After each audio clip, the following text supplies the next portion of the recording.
So my name is Dr. Darren Schmidt. I'm a chiropractor. But I decided in chiropractic school in the mid-90s that I would be a chiropractor who focuses on nutrition.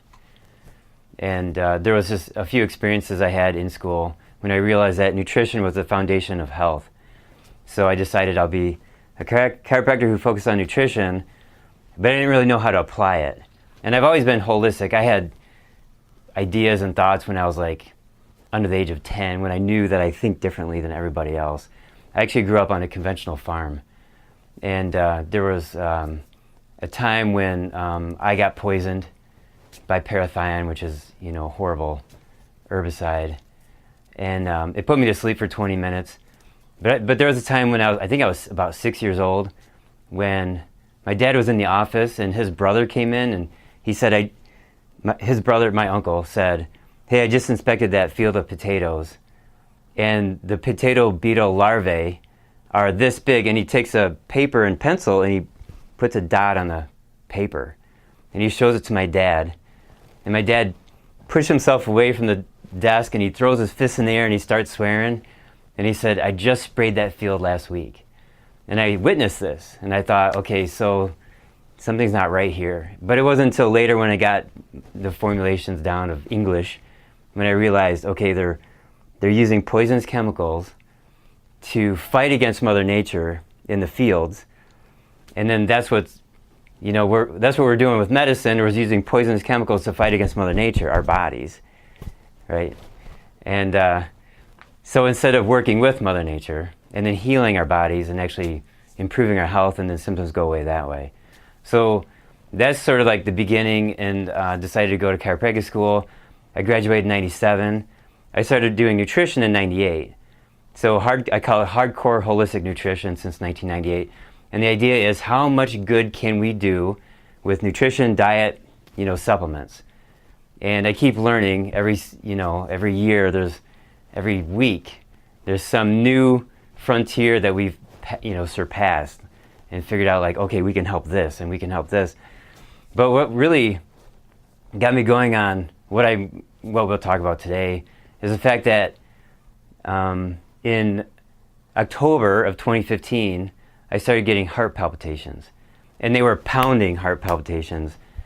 And then by February 3rd, 2016, that was the worst night of my life. My heart's pounding away. I only got 3 hours of sleep. My blood pressure is 155/95. And my left chest hurts. My left arm hurts. My left jaw. And I'm laying in bed and I'm scrolling through my phone. Which hospital should I go to? And I'm looking at websites like, okay, they would call it, some sort of heart condition, but I know my heart's in good shape because I have various machines in this office where we can measure how good your arteries are, and there's all kinds of machines like that, and I have a couple of them. And and then I had these really bad thoughts like, I hope it doesn't snow because I can't use a snowblower. Now, I love snow, and I love using the snowblower, and I thought to myself, who's going to mow my lawn in the summertime? Why did I buy this house? I got 2.5 acres. It's too big. I need to sell the house. I'll get a condo. And I only had the house for like 3 years. And I stopped and I thought, wait a minute. These are not my thoughts. Where are these thoughts coming from? And so, later on you'll learn, like, the thoughts came from the disease process I was experiencing, along with the swollen feet and the nausea, the lack of appetite, the cold body. My body temperature dropped 2 degrees one day, the shortness of breath, and the pain across the chest, and the esophageal spasms, and on and on and on and on. So February 3rd, 2016, that was the bad night. And I'd been trying for 4 months to fix this with all the knowledge I have, with all the supplements that I have, without the great diet I've been on for all these years. Why am I still sick? So what I did is I was going through my iPad and I found some notes from some seminars I had attended in the past. And there was one series of notes about heart. And there was a collection of supplements that I started to take based on those notes. And 2 days later, I felt better. And I knew I was on the right track. So I went back into those notes and I thought, okay, what else do I need to learn that I didn't know that this person knows? And I started studying for the next month what they thought it was, and it was incorrect. They actually said it was beriberi, which is a vitamin B1 deficiency. So I studied beriberi for a month. I even got a book from the U of M historical medical, the medical library. And so after a month I thought, okay, it's not beriberi, that's not what I had. So what could it possibly be? Well, the designer of those supplements knows, and that guy's name is Dr. Royal Lee. And those supplements came out in 1934. And I have his old articles and books on my bookshelf at home. So I look over at my bookshelf and boom, there's all these books. Like 3 of them, really.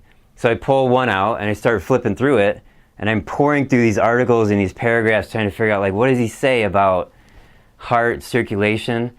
And there was one paragraph from one article in 1960 where he talks about the mechanism of chronic disease, and it's lactic acidosis.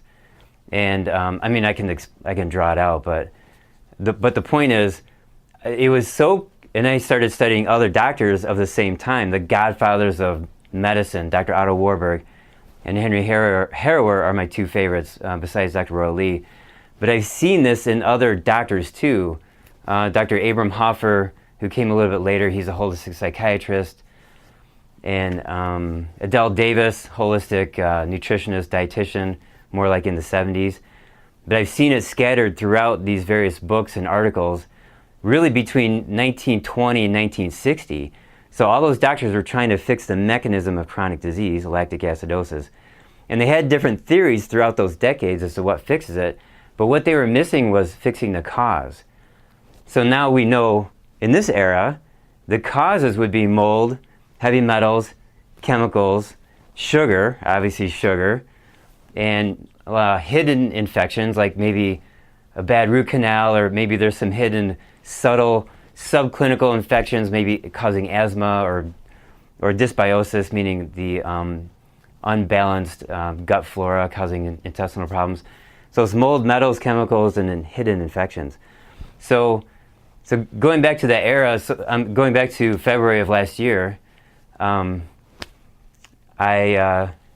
was about 80 to 90% better through the spring and the summer, except when it was raining, except when I worked in the yard, except those 2 weeks I was in Florida when it's really humid, and my heart would start pounding again really fast. My pulse would go up.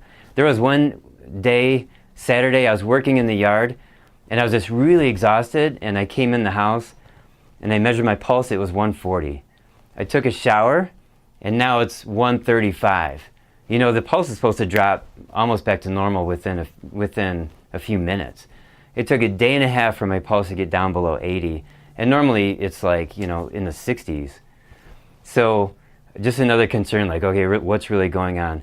So what I did, since I was so stressed over this and I had chest pain frequently, what I did was I actually lessened my workload. So seeing patients less days per week. I went from 3.5 days a week to 3. And I made my visits from 10 minutes to 15 so I could just slow down. Now I had a 4-day weekend, and I was working on my health, 4 days in a row, and then getting back in the office, 3 days. And I was getting better, and I was getting better and better. And then the day was October 25th of last year, 2016. It was a Tuesday. I come into the office, I have no chest pain. And by 1 o'clock, my chest pain was back. And I thought to myself, okay, the problem's in the office. Maybe it's electromagnetic frequencies, maybe it's the mold right there in that window, in the window frame. There's a window that room is like, the door is closed and it's plasticed off, so you can't get in it, and the mold can't get out. But that window had been leaking for years. And I told my landlord here and there, like, hey, you got to check out this leak, and he never did. And so there was a little piece of paint that had come off, it was about this big, and it was hanging down. So I pulled it off, I put it in a baggie, and right around the corner from my office is a lab that tests for that. And it came back Aspergillus niger, Stachybotrys, and Penicillium. So yeah, Stachybotrys and Aspergillus, those are black molds. And they settled in my chest, in my heart, in my lungs, causing all those symptoms. Now later I found references saying that mold and yeast can create lactic acid. So I was suffering from lactic acidosis, but the cause was mold. So, later I took a paint scraper and I just scraped all that off, and it's just black mold on that drywall. It had been leaking. When the rain is sideways, it was like leaking through the brick and then touching the drywall. It only takes 24 hours of moisture on drywall to grow mold. And there's so many buildings that are just, the construction is not geared towards keeping the rain out as well as it should. So one thing I really learned from this too is, like, I didn't go to the hospital because even though my blood pressure was high and I had all this pain, I knew they wouldn't find the cause. And so I'm thinking, how many people have high blood pressure and heart disease because they have mold sitting in their heart, in their arteries, blocking the flow of oxygen, to their heart. So that's how I got into this whole subject of, like, what is the mechanism of disease. And I've been treating causes for a long time, but those are really two different things. You got to treat the cause and you got to treat the mechanism. And then also you got to support the organs. So you're treating the clinical picture too. You're helping the thyroid, you're helping the adrenals, whatever organs need help. So you're treating three things. And this is something that I figured out just recently too, by reading these, the godfathers of medicine, Dr. Harrower and Otto Warburg. They both said the same thing about how to take care of the body. You treat the cause, and you treat lactic acidosis, and then you help the person feel better by treating their clinical picture.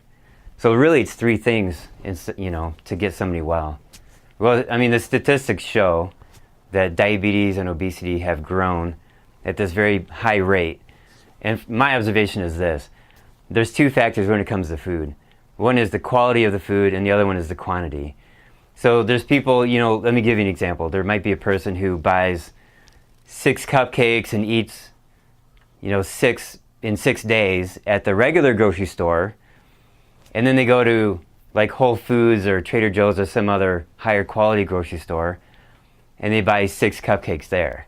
So they've improved the quality of the food, but they're still eating an excessive amount of carbohydrates, so that's quantity. So when I work with people, I'm mostly talking about quantities. That's our discussions, and then they're improving the quality of their food at the same time. So as I listen to Dr. Royal Lee from the 1950s, when he gave lectures and earlier, read his articles, he talks about quality of food, but that's a different era because people had more blue-collar jobs, they're just more physically active. And at the time, like, let's go back to like 1910, 1920s, that's when the destruction of our food supply got really bad.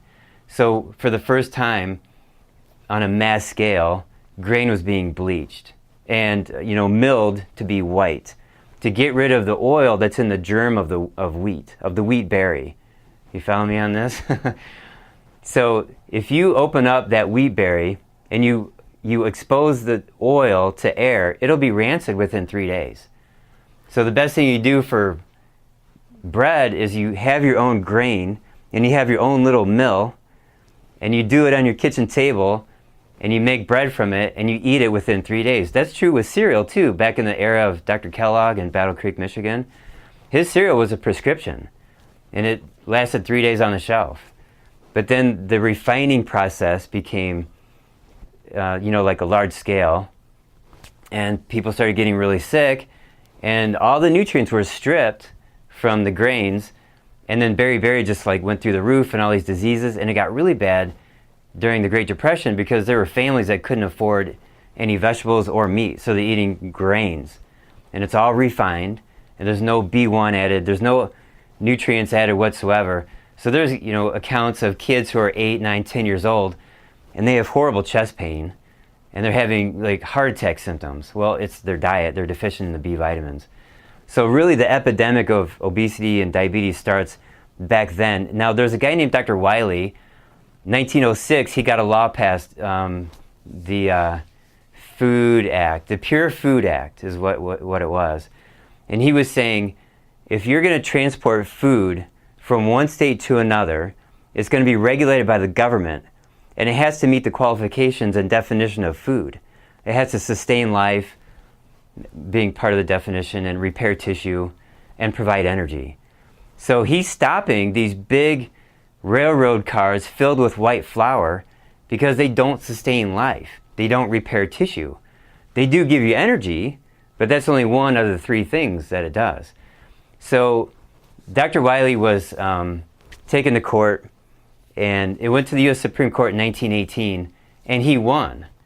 But by then, between 1906 and 1918, he was kicked out of the position. He was the head of the then FDA. It was a different name. I think it was called the Bureau of Food and Chemistry. He got kicked out, and then they renamed it to be the FDA. So the Supreme Court sided with him, but it just never got enforced that white bread or white flour was not a food product. So there's the origins of, and you could even go back earlier to like before Pepsi, Coke, and Vernors. You know, there was such a thing as real pop. There was cola nuts, like there's Go-To cola. There's these are nuts from trees, and they had a very unique flavor, and they had a kick to them, little caffeine.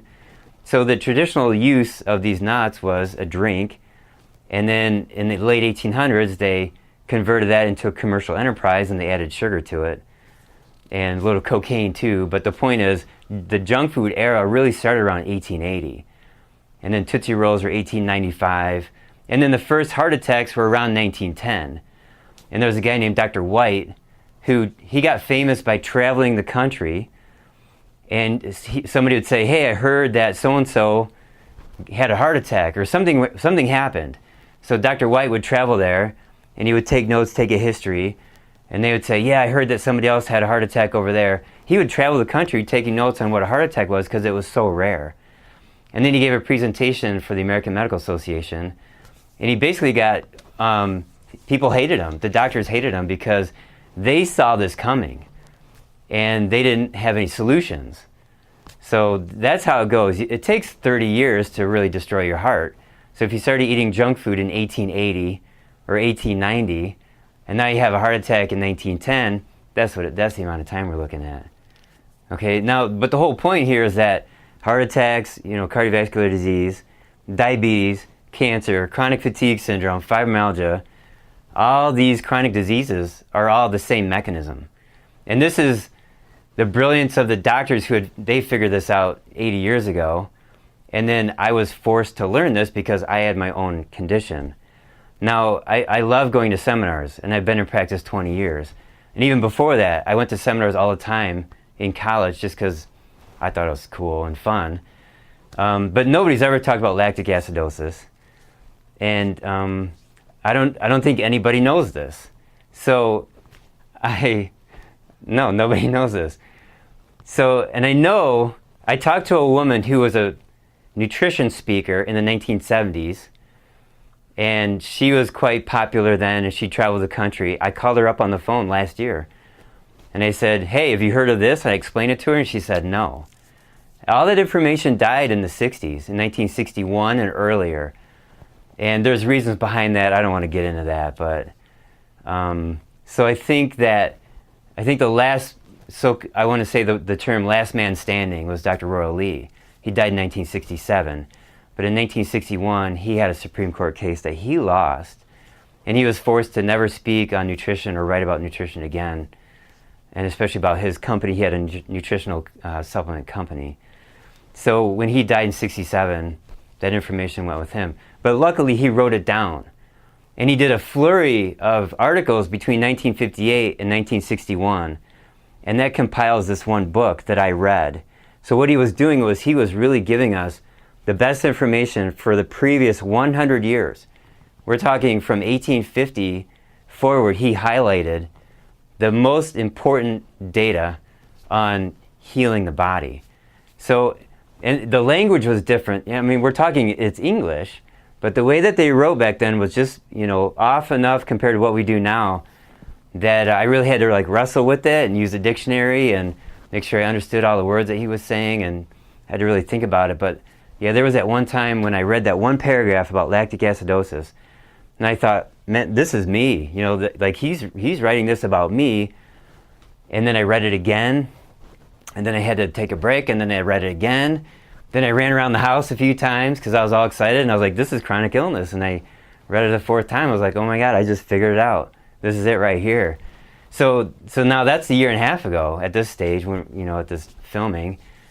And now everything makes sense. Everything makes sense. All right, so let's get into this. So what is lactic acidosis and how does it work? So what it is, it's a triangle, and in the bottom right-hand corner of this triangle, we have cells, and they're burning sugar. Okay, so here's this process. Now, the sugar, the process of burning sugar is called glycolysis. And from that, we get waste products. And we also get one hydrogen, which is acid. So here's the hydrogen. Okay, and then the four waste products are these: lactate, that's an A, acetaldehyde,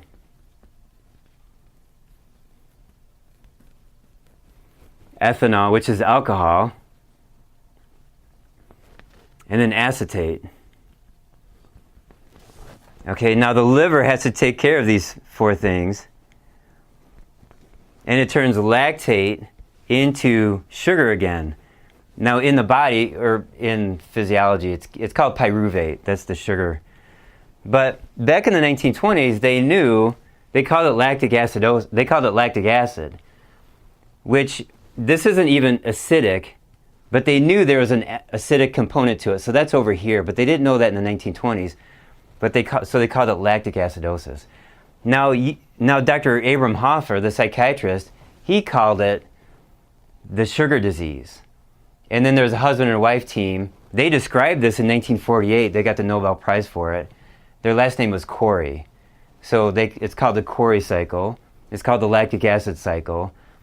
And it's also called cachexia, the cachexia cycle. So the word cachexia actually comes from the ancient Greek, and it means bad habits. And it's how people die. So you can have cancer, and now you're losing weight, and you smell bad because your body's rotting from within, and you can't eat enough calories, you just keep losing weight. This is going on at a pace that is probably unstoppable. Cardiac cachexia, same thing. You have a heart attack, and now you're losing weight, losing your muscles. So cachexia meaning bad habits. Well, what's the bad habit? It's sugar. So the Greeks knew it 2,000 years ago, that sugar causes this downward spiral of bad health. So you want to stop this. You can stop it in three ways. But before I go into that, though, I just have to explain that if this is accelerating, what it looks like is this. So let's say you're burning a lot of sugar because you're diabetic, or because your diet is high in sugar and high in carbohydrates. Then you get an excess amount of the waste products on this half from the cells. Now, let's say you're toxic. It could be mold toxicity, metals, chemicals, and your liver's not working very well. So let's do like an X here. So if this isn't processing these four things, you get a buildup on this side. Okay, now somebody who's sick, it's really both. They could be toxic, and they could have too much sugar metabolism going on. Now there are people who change their diet, they get off the sugar, and they feel good quickly, which is great, and their liver's working well. Okay, other people get off the sugar, and they still feel sick. But so really, I address both because, you know, in my clinical practice, people come to me for help, and really I address all three. I recommend addressing all three, but you have to do at least two out of the three. So to summarize the three, we got cells burning sugar in excess, and then you get these waste products, these four. The other side, you get the liver not cleaning out the waste products, and then you get an excess over here. Okay, now, so here you have too much waste in the blood. That's where it's located. So here's where the disease actually occurs. So I'm going to do this, L for lactate or lactic acid, O for oxygen. The waste products go up, the oxygen goes down. Yeah, now the blood is toxic and hypoxic, or anoxic, meaning too little oxygen or no oxygen. So this makes the arteries dilate because the body's trying to get blood, oxygen to the cells, and it wants to get the waste out of the cells. Okay, now the arteries are dilated and circulation slows down. So the heart starts beating harder to try to pump the blood through these dilated arteries. So in October of 2015, my first symptom was this pounding chest, and all I'm doing is sitting in my chair. It's 10 o'clock at night, I'm relaxed and I'm watching TV. My heart starts pounding and I grab onto the sides of the chair and I'm like, what is that? And it's like something was over there to my left. Well, it was my heart. So now think of the little capillaries. They're so small that the red blood cells have to fold in half to get through them. The capillaries dilate and you get capillary engorgement of toxic and hypoxic blood. Circulation is slowed down. So now the cells are starving. Got that? That's the key. The cells are starving and now they die. So you get cell death caused by cell starvation, caused by dilated capillaries. They're engorged with toxic and hypoxic blood. The cells can't get their nutrients in. They can't get their oxygen. They can't expel their wastes. Now you get the symptoms. So cells die, tissue dies, organs die, the body dies. So now here's the key though.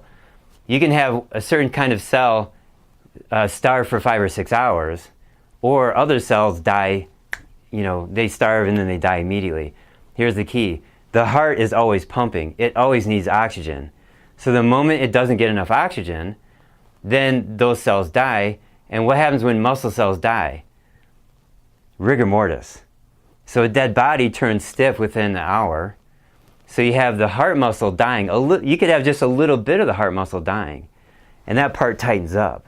So that's what angina is. Or people feel like a little quiver. They grab their heart because it's tightened up. That's because the muscle cells have died. You got that?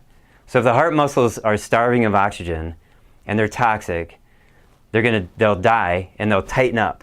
Now men get more heart problems. Statistics show that. And women don't because women have estrogen. But women get more pain up here, fibromyalgia. It's the same disease process. Now after menopause, then women get the heart problems because the estrogen levels are different.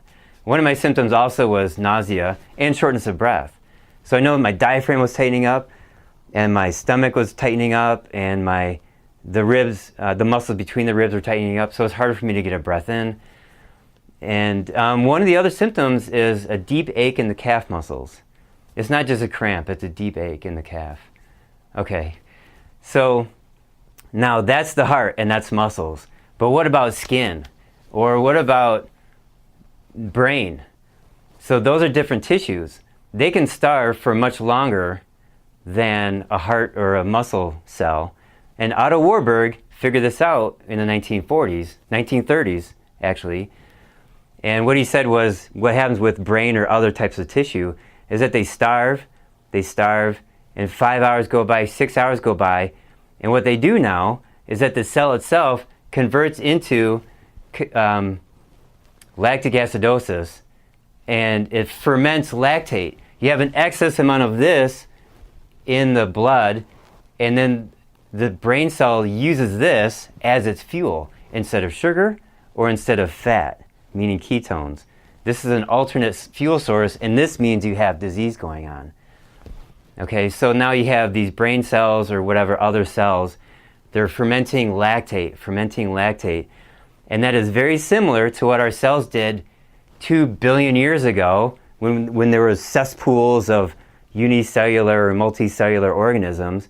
There was no oxygen on the planet Earth. And so these cells are fermenting lactate in order to survive. And another commonality they had is that they all multiplied very quickly. They reproduced very quickly. That is cancer. So this is true for athletes. Imagine an athlete running, depleting all the sugar out of their body. And it's also building up lactate.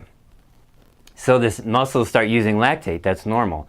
And then the athlete is breathing harder to bring in more oxygen. The speed of the blood speeds up to get more blood to the liver to clean the garbage out, and then they recover. And their muscles are a little bit sore because the acid stays in the belly of the muscle for a couple days.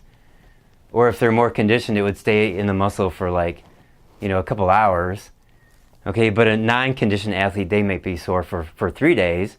And then somebody who's really sick with fibromyalgia, chronic muscle pains and aches, they'll have this sitting in their muscles for days on end, or weeks or months. So now the athlete, they've recovered.